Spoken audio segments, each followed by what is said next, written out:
আমি কিন্তু আপনাদের কাউকে ছাড়বো না। আমি তাদের ঘর বাড়ি সব পুরায়া ছাড়কার করে দেবো, পরিষ্কার ভাবে বলতেছি। এটা মনে করেন আমি ভয় দেখাচ্ছি, বলে দিতে পারেন যে দিয়া ইয়েতে ফেসবুকে ছেড়ে দিতে পারেন, আমার অসুবিধা নাই। আমি এটা মিন করতেছি।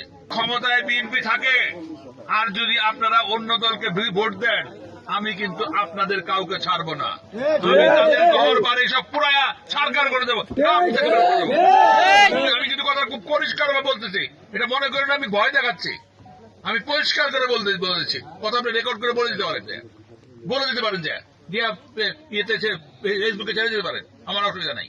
আমি এটা মিন করতেছি। সুতরাং আমাকে যেন অপমানিত না হইতে হয়। আমি যদি অপমানিত হই, সে অপমানের শোধ কিন্তু আমি ওইভাবেই নেবো। কিন্তু ঠিক আছে না? আপনারা কি আমার অপমানিত হয়ে দেবেন? তাহলে সবাই কিন্তু 12ই ফেব্রুয়ারি তারিখে ট্রাক মার্কায় ভোট দিয়া জয়যুক্ত করবেন। মঞ্জুর হাসান মুন্সিকে অপরাধ হাত থেকে রক্ষা করবেন। তারেক রহমানকে সরকার গঠনের সহায়তা করবেন। গুণাগার পাঠীদের সহায়তা করবেন। বিসমিল্লাহির রহমানির রহিম।